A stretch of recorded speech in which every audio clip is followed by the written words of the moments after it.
మీ మోకాల నొప్పులకు ఎటువంటి సర్జరీ లేకుండా ఎపియాన్ పెయిన్ క్లినిక్ అందిస్తున్న అత్యాధునిక చికిత్స.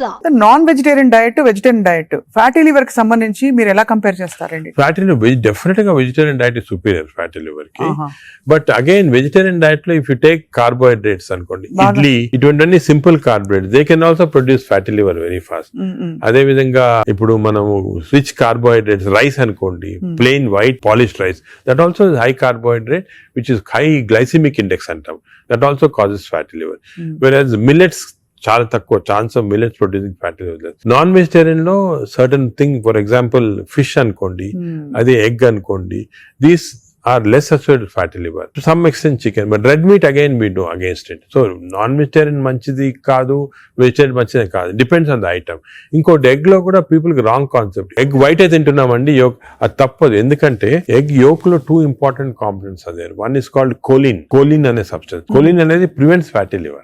ఓహో, కోలిన్. సో దానికే అడ్వైజ్ ఎగ్ యోక్ మంచిది, తప్పుగా అంటే అప్ టు 4 eggs పర్వాలేదు. బియాండ్ 4 eggs అంటే ఎగ్ యోక్ తినకూడదు, అప్ టు 4 eggs తినొచ్చు ఒకటి. రెండోది ఎగ్ యోక్ లో there is substance which protects the muscles. Muscles అంటే మన ఏజ్ అవుతాయి, మజిల్స్ వేస్ట్ అయిపోతుంటాయి. సార్కోపీనియా అంటాం. Sarcopenia is not good. మనం exercise helps to muscle building. Sarcopenia రాకూడదు అంటే కొంతవరకు ఎగ్ యోక్ మంచిది చాలా. సో నేను అడ్వైజ్, ఇంకో ఇంపార్టెంట్ అడ్వైజ్ పీపుల్ కి ఏమంటే కైండ్లీ ఓన్లీ ఎగ్ వైట్ అని కాదు, ఎగ్ యోక్ కూడా కనీసం if you're eating 2 eggs, 1 egg with egg yolk తినండి, 1 egg వితౌట్ ఎగ్ యోక్ తినండి. చాలా ఇంపార్టెంట్. ఒక యావరేజ్ 70 కిలోల వ్యక్తి రోజుకి 70 గ్రాముల ప్రోటీన్ తినాలి. కరెక్ట్. అంటే మనకి దాదాపు ఒక డజన్ ఎగ్స్ పర్ డే. అంటే ప్యూర్ గా ఎగ్స్ మాత్రం. ఎగ్ తోటి యూ గెట్ 10 grams అనుకోండి ఒక ఎగ్ తోటి ప్రోటీన్. సో 2 eggs తింటే 20 grams. 20 grams ఎగ్ ప్రోటీన్ ఇది ఓకే. అదే విధంగా దాల్, లెంటిల్స్, స్ప్రౌట్స్, ఇవన్నీ కూడా బీన్స్, ఇవన్నీ కూడా ప్రోటీన్స్ వస్తాయి వెజిటేరియన్. నాన్ వెజిటేరియన్ లో యావరేజ్ ఒక ఫిష్ అనుకోండి, ఒక పీస్ ఆఫ్ ఫిష్ కానీ ఒక చికెన్ అనుకోండి, దాంట్లో నుంచి వస్తాయి అన్నమాట. యోగర్ట్ కూడా చాలా మంచిది. పాలు మంచిది కాదు, యోగర్ట్ మంచిది. యోగర్ట్ ఆల్సో కంటైన్స్, ఇప్పుడు హై ప్రోటీన్ యోగర్ట్స్ కూడా ఉన్నాయన్నమాట, ఎక్కువ ప్రోటీన్. గ్రీక్ యోగర్ట్ లాగా. The only thing is my advice is processed food మంచిది కాదు. అన్ని దాదాపు అంతే కదా సార్, ఇప్పుడు దొరికేవన్నీ ప్రాసెస్డ్ కాదు. అంటే దొరికేదంటే మీరు ప్రాసెస్ ఫుడ్ అంటే ఆల్రెడీ పార్ట్లీ కుక్డ్ కానీ, లేదా మీరు బయట నుంచి ఆర్డర్ చేస్తారు స్విగ్గీ అవి కానీ, అటువంటి ప్రాసెస్డ్. బట్ మీరు సూపర్ మార్కెట్ కి వెళ్తే you can buy regular food కదా. Process food. ఇప్పుడు పన్నీర్ లో కూడా కల్తీ ఉందని చెప్పి ఈ మధ్య స్టడీస్ బయటపడ్డాయి. అంటే paneer is not actually paneer, దానిలో ఏదో కలుపుతున్నారు. అంటే actually anything that is process, మనం హోమ్ మేడ్ ఆర్గానిక్ ఫుడ్ చాలా మంచిది. We're going away from that. తప్పది. సపోజ్ మనం మార్కెట్ కి వెళ్ళి వెజిటబుల్స్ కొన్నాం, ఇది కొన్నాం, ఎగ్స్ కొన్నాం, ఇంట్లో చేసుకోవచ్చు కదా. ఆ సేమ్ థింగ్ మీ ప్యాకేజ్ దాంట్లో తీసుకున్నాం అనుకోండి, ప్యాక్డ్ ఫుడ్ లో ఈ నూడిల్స్ కానీ, వర్స్ట్ నూడిల్స్ దాంట్లో కార్బ్స్ ఎక్కువ ఉంటాయి, ప్రాసెస్డ్. ఈ ప్రాసెస్ ఫుడ్ లో ఏమంటే అల్ట్రా ప్రాసెస్డ్ అంటాం. Now in western countries they are called ultra process people. అంటే ఉట్టి అదే తింటారు మన అల్ట్రా. ఎప్పుడు అంటే ఇంట్లో కుక్ చేసుకోరు చాలా మంది, ఇంట్లో కుక్ ఏముంటాయి sir health issues.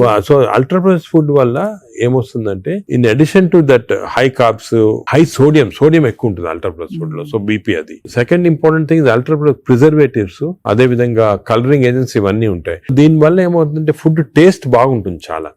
It contains this tasty thing. ఈ టేస్ట్ వల్ల once you tend to eat more, number 1.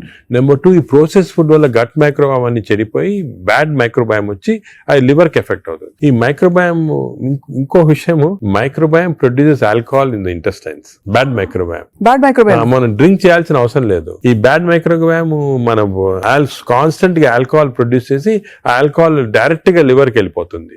మనం డ్రింక్ చేయకుండా మనకి ఆల్కహాలిక్ లివర్ డిసీజ్. దాని ఎఫెక్ట్ మనకేం తెలియదు కానీ డైరెక్ట్ గా ఇంటెస్టైన్ నుంచి లివర్ కి వెళ్ళిపోతుంది.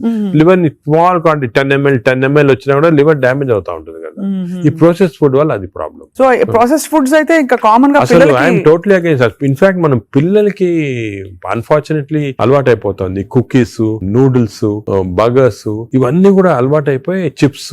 The chips also very bad. ఇంత అడ్వర్టైజ్మెంట్స్ చూస్తుంటాం. చిల్డ్రన్ కి అలవాటు అయిపోయి మేము దానికి చిల్డ్రన్ లో we're now seeing very high incidence of fatty liver disease.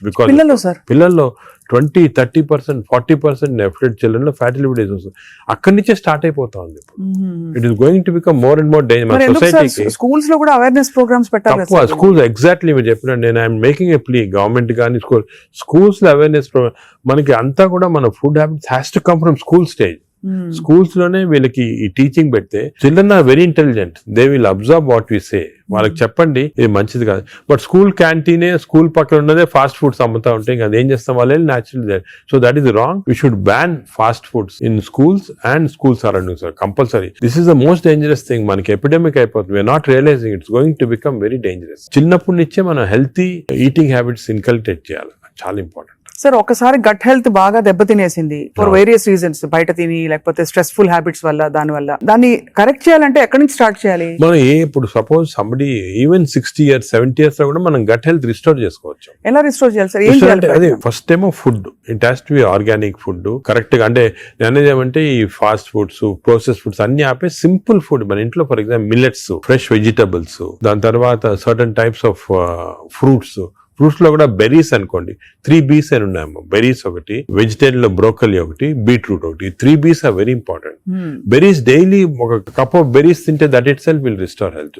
Great sir. Blueberry, berries, broccoli, beetroot, 3 B's అంటాం. ఆ 3 B's ఆర్ వెరీ గుడ్ ఈ ఫుడ్ హ్యాబిట్స్ లో. యోగట్, మంచి యోగట్ తింటాం, హెల్తీ యోగట్ తింటాం. దాని తర్వాత నట్స్ లో కూడా అన్ని నట్స్ మంచిది కాదు. అది నట్స్ లో బెస్ట్ ఈజ్ వాల్నట్స్. అదే విధంగా సెకండ్ ఇస్ ఆల్మండ్స్. ఇవి 2 ఆర్ గుడ్. పిస్తా అంత మంచిది కాదు, హై ఫ్యాట్ కదా సార్. హై ఫ్యాట్ పిస్తా. సేమ్ థింగ్ క్యాష్యూస్ కూడా సేమ్. అందులో నేతిలో వేయించి ప్రోటీన్ తిన్నాం అనుకుంటారు. అనుకోండి అది again you're taking back. So అవి ఫ్రైడ్ క్యాష్యూస్ అవన్నీ కూడా అవాయిడ్ చేయాల్సింది. ఇలాగా హెల్తీ ఫుడ్ తోటి we can make lot of difference. Plus non vegetarian లో fish is very good. Fish తినే వాళ్ళకి ఫిష్ మంచిది. ఫిష్ కూడా అన్ఫార్చునేట్లీ ఈ మధ్యన కొంచెం ప్లాస్టిక్స్ వచ్చేస్తున్నాయి ఫిష్ లో. ఈ సీ లో ప్లాస్టిక్స్ వేసి రివర్స్ లో వాళ్ళకి మైక్రో ప్లాస్టిక్స్. ఈ microplastics and other future thing we have to concentrate as a society. Pollution, processed food, microplastics, these are called the 3 evils. ఈ 3 evils వల్ల మనం అన్ఫార్చునేట్లీ ఎంత హెల్త్ మెయింటైన్ చేయాలంటే కూడా మన society is not giving us the opportunity. అంటే బయటకు వెళ్తే సరే, వాళ్ళు హైదరాబాద్ లో ఎన్ని రెస్టారెంట్స్ ఉన్నాయి సార్, ఇంకా అపిటైట్ ఉంది. రాత్రి 11:30కి వెళ్తే కూడా ఇంకా బజ్జింగ్. అసలు అందరూ ఎంత తింటున్నారు అంటే నేను రెస్టారెంట్స్ లో హెల్తీ ఫుడ్ కుక్ చేస్తే వాడడం మంచిదే, కానీ షార్ట్ కట్స్ తీసుకొని కుకింగ్ ఆయిల్ మళ్ళా యూస్ చేయటము, అదే విధంగా ప్రాసెస్ ఫుడ్ దాంట్లో యూస్ చేయటము, కలరింగ్ ఏజెంట్స్ యూస్ చేయటం, అది చేస్తే they are not very good. ఇప్పుడు తండూరి చికెన్ అని బాగా మంచి రెడ్ కలర్ వేస్తారు madam. That is not again good. It's bad for health. అంటే red colouring agents, preserving agents are not good.